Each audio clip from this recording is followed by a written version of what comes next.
गोष्ट पावसाळ्यातील आहे. आषाढ्यातील एका पावसाळी दिवसात, बहुधा ऑगस्टचा महिना अखेर असावा. घराकडे निघायला मला बराच उशीर झाला होता. त्या दिवशी पुण्याहून सोलापूरकडे येणारी कन्याकुमारी एक्सप्रेस खूपच उशिरा असल्याने स्टेशनवरून निघायला रात्रीचे 1:30 वाजले होते. पार्किंग लॉटमध्ये सकाळी जाताना ठेवलेल्या गाडीच्या सीटवर जमा झालेली धूळ हाताच्या एका फटक्यात उडवून काहीशा त्राग्याने बाईक स्टार्ट केली. जुना पुणे नाका क्रॉस करून पुढे गेलो. शहरी वसाहतीचा भाग संपला. पावसाळी दिवस असल्याने रस्ता निसरडा झाला होता. मध्यरात्र उलटून गेलेली असल्याने क्वचित एखादी दुसरी लहान-सहान दुचाकी रस्त्यावर दिसत होती. हायवेचे काम नुकतेच पूर्ण झालेले असल्याने चकाचक टार रोडवरून स्विंग आवाज करत, कट मारत, ओव्हरटेक करत गाड्या पळवण्याचे काम मोठे जोमाने चालू होते. मोठाले माल ट्रक, अजस्त्र कंटेनरांनी वेगाने धावणाऱ्या कार्सनी रस्त्याचा जणू ताबाच घेतला होता. या रहदारीचा काही नेम नाही असा विचार करत मी जपूनच साईड रोडवरून गाडी चालवत होतो. बोचरी थंड अंगात शिरून अंगभर गारवा मुरवत होती. सुसू आवाज करत वारे कानाशी लगट करत होते. सोलापूर मागे पाडून आताच बरा वेळ झाला होता. रस्त्याच्या दोन्ही बाजूला असणाऱ्या हॉटेल्समधील लाईट्स बंद झाले होते. काही ठिकाणी बाहेरचे दिवेही मालवलेले होते.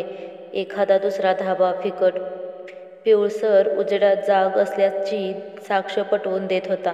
लाँग ड्राईव्हवरील मोठाले ट्रक्स छोट्याशा विश्रांतीसाठी रस्त्याच्या कडेला वा अशा धाब्यात थोड्या वेळासाठी थांबत असल्याने तिथे तुरळक गर्दी दिसत होती.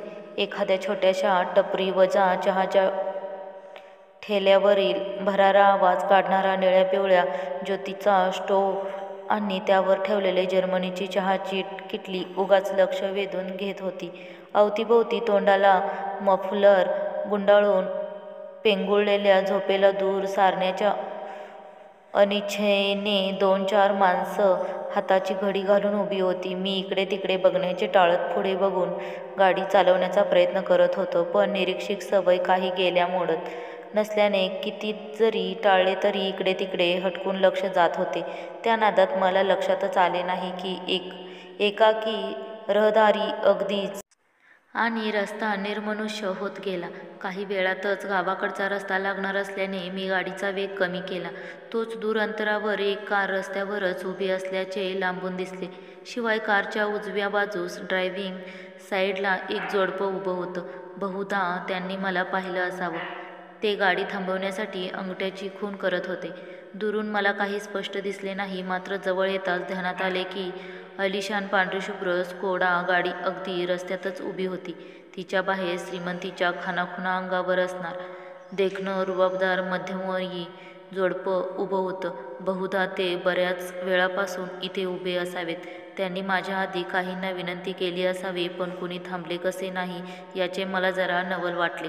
खरे तर मला फार उशीर झाला होता. घरातले सगळे जण नेमके गावाकडे गेलेले होते. गावाकडे जाऊन तब्बल 1 महिना उलटला असल्याने कधी एकदा गावातल्या घरी जाऊन पलंगावर पाठ टेकवतो असे झाले होते. पण समोरील गोंधळात टाकणारे दृश्य बघून आणि मदतीचा स्थायी भाव अंगी जरा जास्तच असल्याने माझ्या नकळत मी गाडीचे ब्रेक्स दाबले देखील. त्यांच्या अगदी जवळ गेल्यावर मी बाईक आधी रस्त्याच्या कडेला घेतली.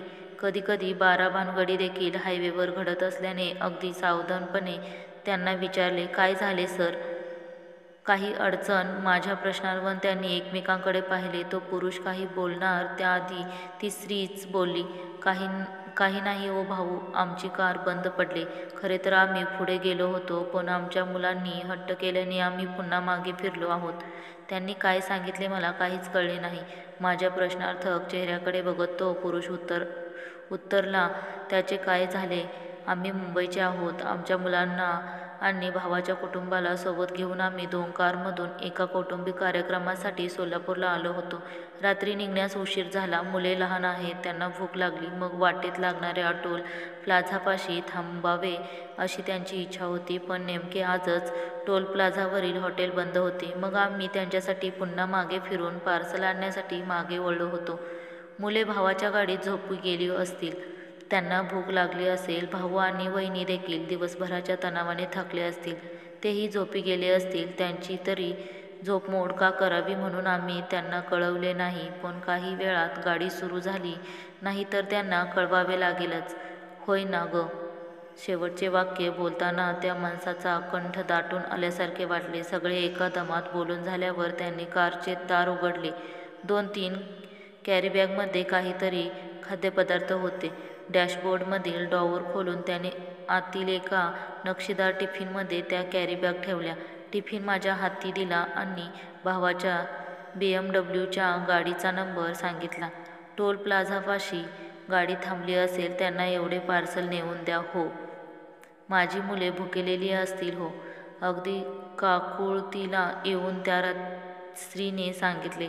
फिकट निळसर साडी आणि त्यावर मॅचिंग ब्लाऊज बांगड्या तिला खुलून दिसत होत्या. त्या चांदण्या रात्री तिच्या कपाळावरचे लालभडक कुंकू चांगलेच उठून दिसत होते. वाऱ्यावर भुरभुरणारे केस कपाळावर येत होते. इतक्या गार हवेत देखील तिच्या कपाळावर जमा झालेले धर्मबिंदू मला उगाच कासावीस करून गेले. मंगळसूत्राशी चाळा करत, पदर सावरत एका अनामिक अवस्थेतेने ती बोलत होती. अहो, त्यात काय एवढे? मुलांचा डबा हातोहात नेऊन देतो. तुम्ही त्यांची काळजी करू नका. कार सुरू होत नसेल तर माझ्या ओळखीच्या मेकॅनिकलला बोलवू का? माझ्या अनपेक्षित प्रश्नाने ते दोघेही किंचित गंगारले. त्यामुळे मीच बोलता झालो. नाही तर तुम्ही हायवे पोलिसांना कळवा. ते तुम्हाला मदत करतील. असं हायवेवर थांबणं धोक्याचं आहे. शिवाय तुमच्यासोबत बाईमाणूस आहे. माझ्या या उत्तरांनी ते अजूनच हतबल झाल्यासारखे वाटले. मग मी न हरवून त्यांना म्हटले, माझे घर लहान आहे, पण इथून जवळ आहे. तुम्ही, तुमची मुले आणि भाऊ वहिनी सगळेच जण आमच्या घरी थांबा. मुक्काम करून, गाडीचे काम करून सकाळी तुमच्या मुंबईला रवाना व्हा. आता त्यांचा काय उपयोग? बराच उशीर झालाय. डब्बा थंड होईल. आधीच सकाळ संपले. निघा लवकर. आम्ही निघतोच आहोत. असं सांगा त्यांना. माझे बोलणे अर्ध्यात तोडत ती स्त्री कातर आवाजात, अर्धवट तोंडात पुटपुट बोलली. शेवटचे शब्द बोलताना तिचा आवाज खूपच कातर झाल्यासारखा वाटला. मग मीही अधिक पालाळ न लावता तो टिफिन घेतला. हँडलला असणाऱ्या पिशवीत ठेवला. त्या दोघांनी हात जोडले तसे मीही यंत्रवत हात जोडले. का कुणास ठाऊक, पण त्या स्त्रीच्या डोळ्यात पाणी तरल्यासारखे वाटले. मी तिथून निघालो खरं, पण पुढे काही अंतरावर रस्त्यात उभ्या असणाऱ्या ट्रककडे पाहून उगाच मनात वाईट विचार चमकून गेले. खरे तर माझे गाव टोल प्लाझाच्या अलीकडे होते. पण त्या जोडप्याने इतके कळवळून सांगितल्याने आणि त्यांचे कारणही रास्ता वाटल्याने मी गावाचा रस्ता लागूनही गावाकडे न वळता वेगाची झिंग असणाऱ्या निर्जीव भकास रस्त्यावरून गाडी चालवणे मला मुळीच आवडत नाही. माझी आपली पाऊलवाटच बरी. वाटसरूंशी बोलणारी, त्याच्या सुखदुःखात सामील होणारी, त्याला आपलंसं करणारी, अन आईच्या कुशीची ऊब देणाऱ्या पाऊलवाटेची सर ह्या डांबरी हायवेला कधीच येणार नाही, हे माझे विचारांचे नेहमीच पालपूत डोक्यात घोळवीत मी पुढे मार्गस्थ झालो. काही वेळात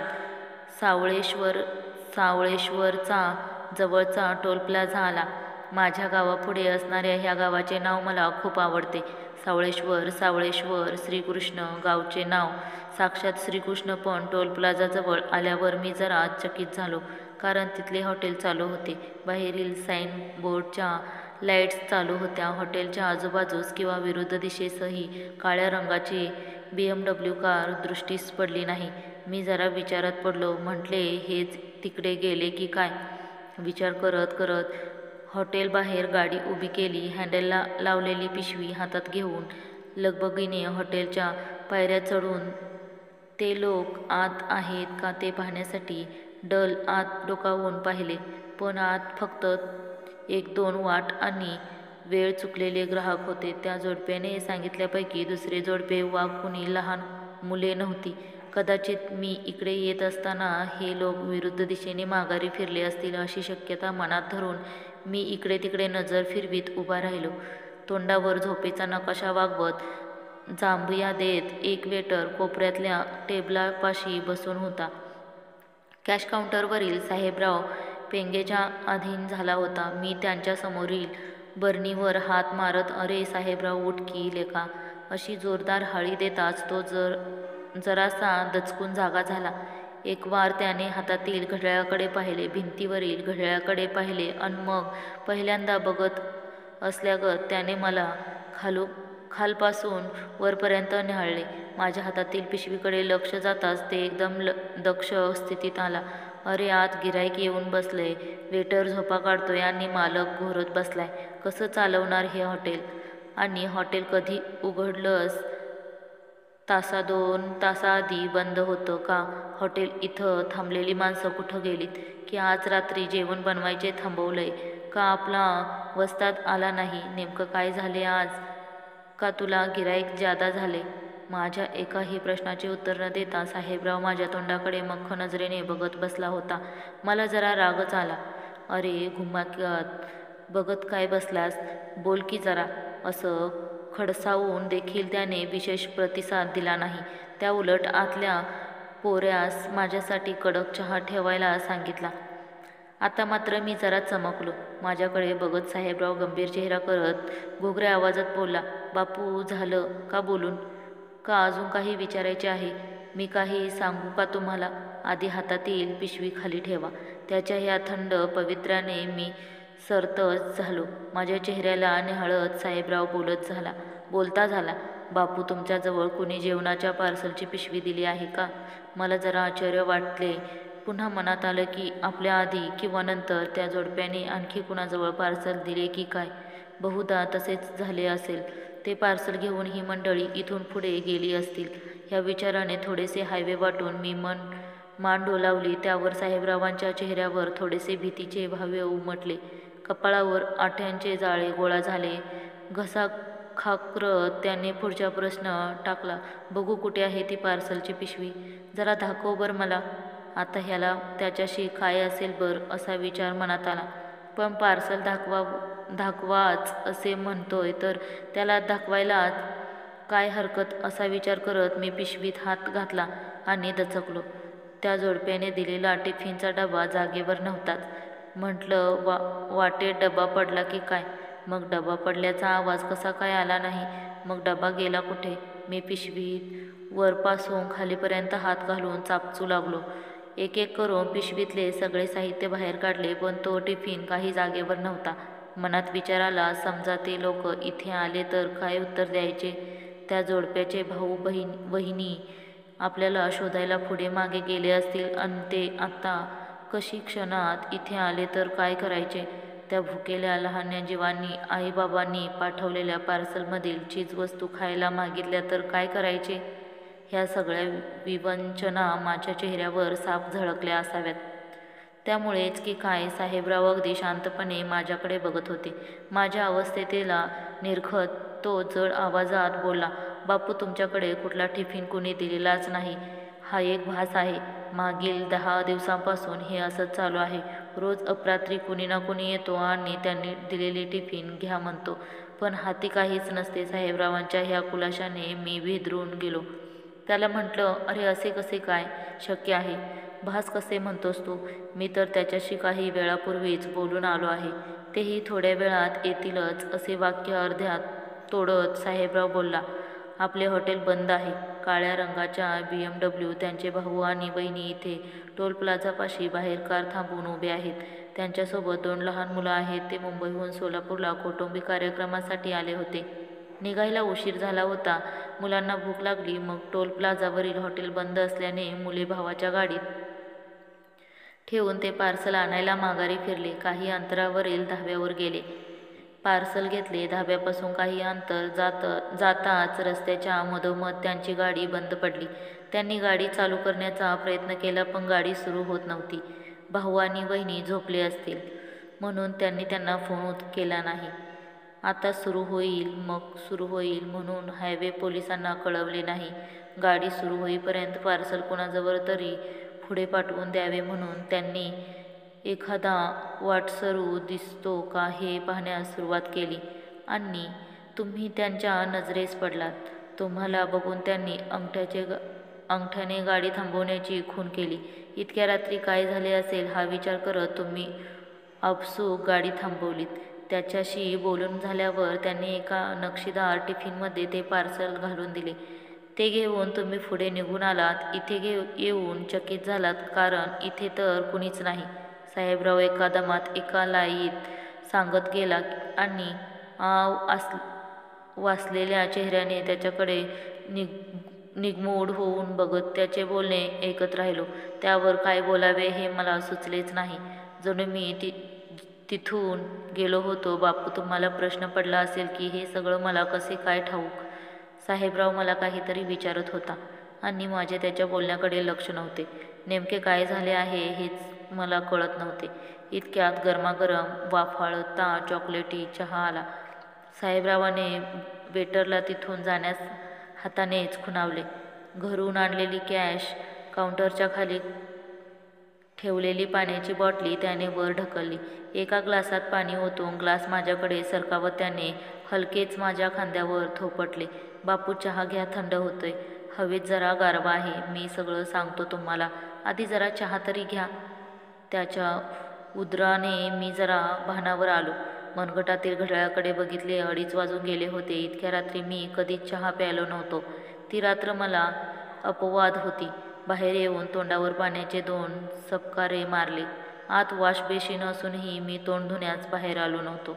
खरे तर पुन्हा एकदा बाहेर कुठे BMW दिसते का हे पाहण्यासाठी मी बाहेर आलो होतो. साहेबराव माझे बारकाईने निरीक्षण करत आहे हे लक्षात येताच मी आत वळलो. रुमालाने तोंड पुसून होताच चहाचा कप ओठाला लावला. झोप तर आधीच पळाली होती. डोक्यात प्रश्नांचे अन्न विचारांचे काहूर माजले होते. त्याला ह्या चहाने थोडीशी चालना मिळाली. आता चहा पिऊन झाल्यावर साहेबराव काय सांगतो हे ऐकण्यास मी पुरता अधीर होऊन गेलो होतो. माझा चहा पिऊन होता. साहेबरावाने बडीशेप पुढे केली. त्याला मी हातानेच अडवले. त्या सरशी पुन्हा एकदा बळीने घसा खाकरत तो बोलता झाला. मी काय सांगतो ते ध्यान देऊन ऐक बापू. त्याने अशी सुरुवात करताच मी अगदी कान टवकारून बसलो.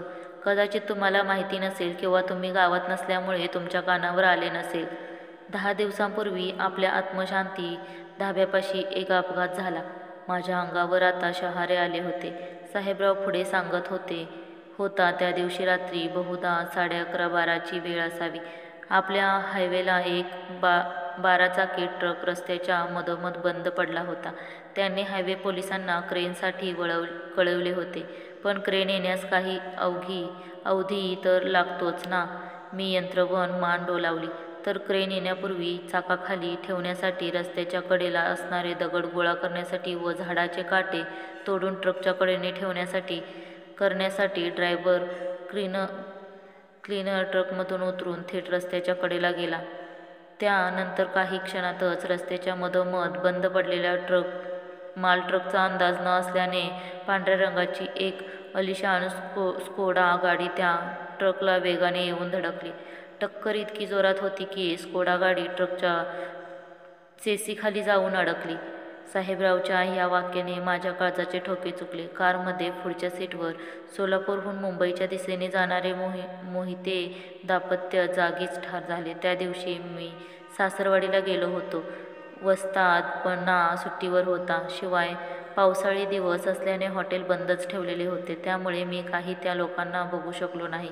मात्र नंतर कळले की मोहिते कुटुंब 2 कारमधून मुंबईच्या दिशेने चालले होते. मुलांना फार भूक लागलेली असल्याने ते टोल प्लाझापाशी आले. नेमके त्या रात्री हॉटेल बंद असल्याने त्यांनी पुढे जाण्याऐवजी एक गाडी टोलजवळ साईडला उभी केली. मुले त्याच गाडीत त्यांच्या भावाच्या गाडीत बसवली आणि ते दोघे मुलांना पार्सल आणण्यासाठी काही अंतरावरील आत्मशांती धाब्याकडे वळले. पार्सल घेऊन वेगाने पुढे येताना त्यांना रस्त्यातील ट्रकचा अंदाज आला नाही. ते त्या ट्रकवर जाऊन आदळले. त्याच जागेवरच त्यांचा मृत्यू झाला.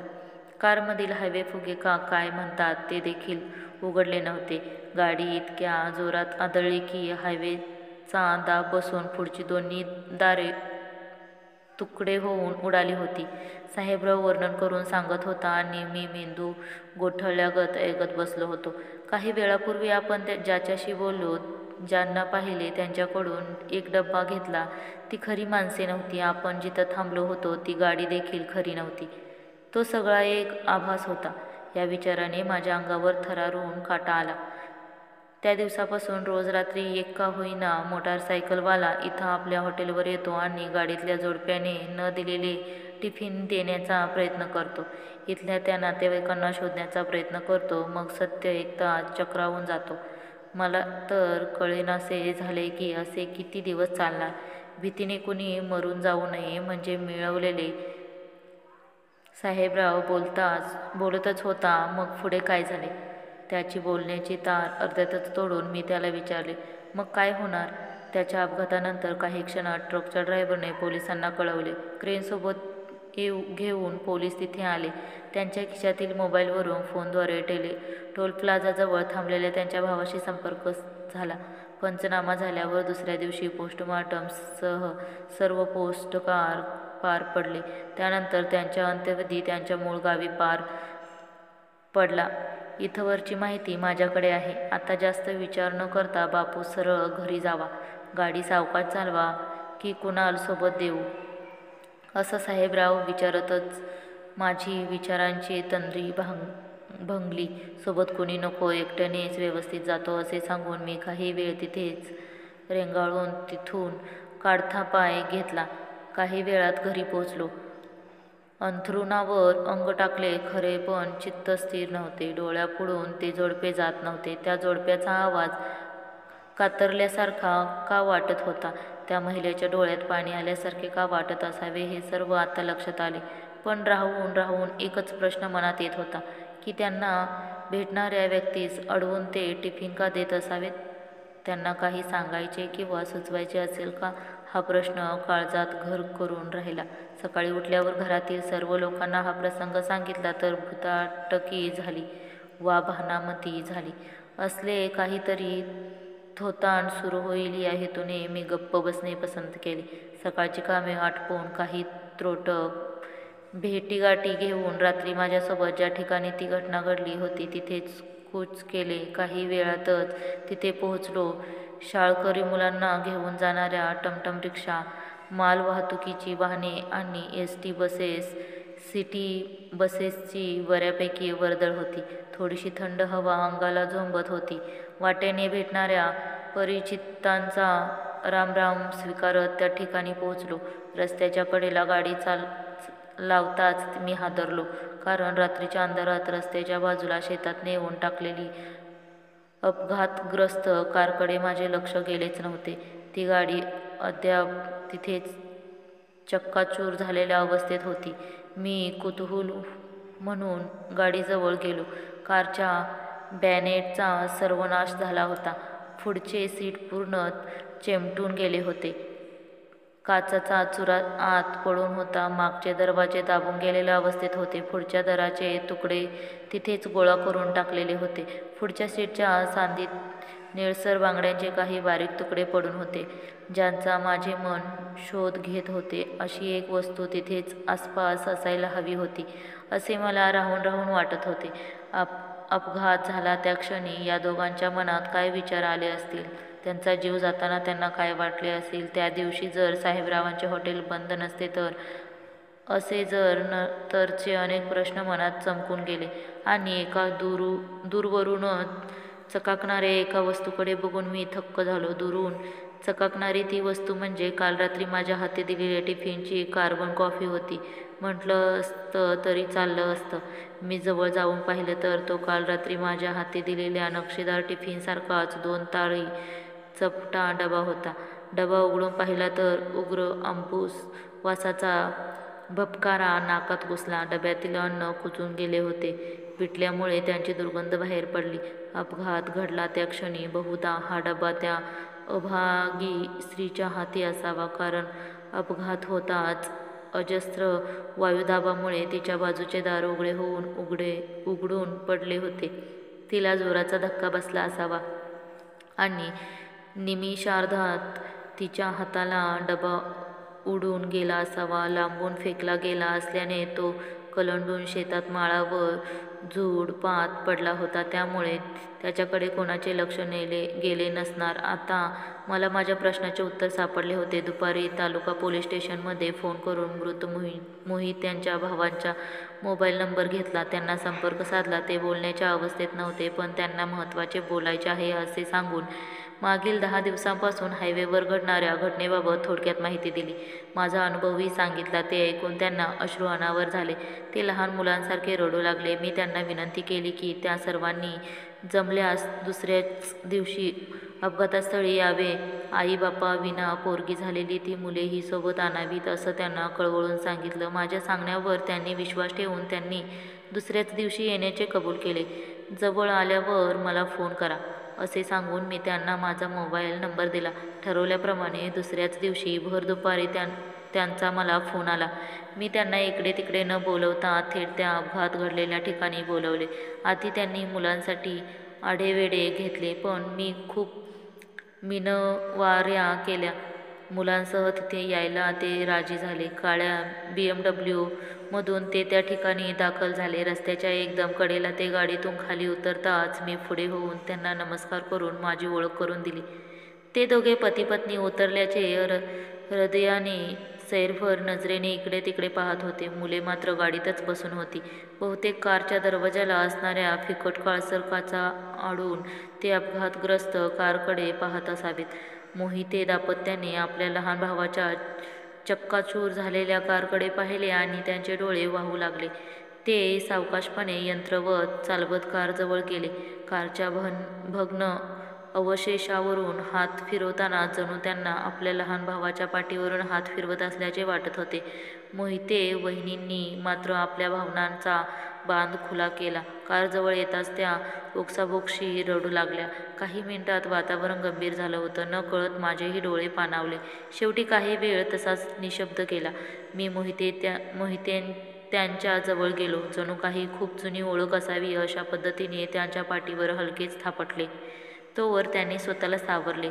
त्यांची पत्नी देखील शांत झाली होती. मी बाईकच्या हँडलला लावलेली पिशवी काढून आणली. आदल्या दिवशी सापडलेला तो टिफिनचा नक्षीदार डबा मी घरी नेऊन लख्ख धुवून पुसून त्या पिशवीत ठेवला होता. तो डबा काढून त्यांच्या हाती देताच त्यांनी मला मिठी मारली. माझ्या खांद्यावर डोके टेकवून ते मोठमोठ्याने रडू लागले.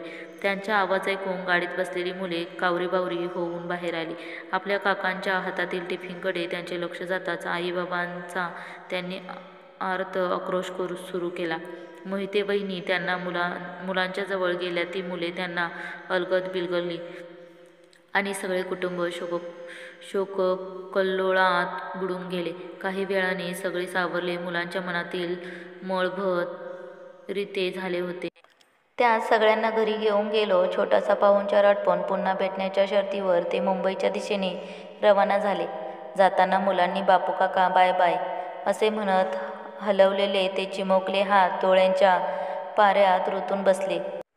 ते गेले त्या दिशेने मी ओलेल्या डोळ्यांनी पाहत राहिलो. त्या दिवसानंतर ते अपघातग्रस्त दाम्पत्य कुणालाही दिसले नाही. कदाचित त्यांना तो टिफिन मुलांच्या हाती पोहोचून करून आई-बाबांनी आपला अखेरचा शब्द पाळल्याचे जाणवून द्यायचे असेल, वा याच जागेवर सर्वांची एक भेट घ्यावी अन मग इथून कायमचे प्रस्थान करावे असे काहीतरी त्या जोडप्यांच्या मनात असावे. गावाकडे येताना मी चुकून कधी तिथे थांबलो तर माझ्या काळजातून काही सुस्कारे आपोआप बाहेर पडतात आणि समाधानाची स्मितरेषा चेहऱ्यावर तरळते. मित्रांनो, ही कथा तुम्हाला कशी वाटली कमेंट करून कळवा आणि आपल्या चॅनेलला सबस्क्राईब करायला विसरू नका. धन्यवाद.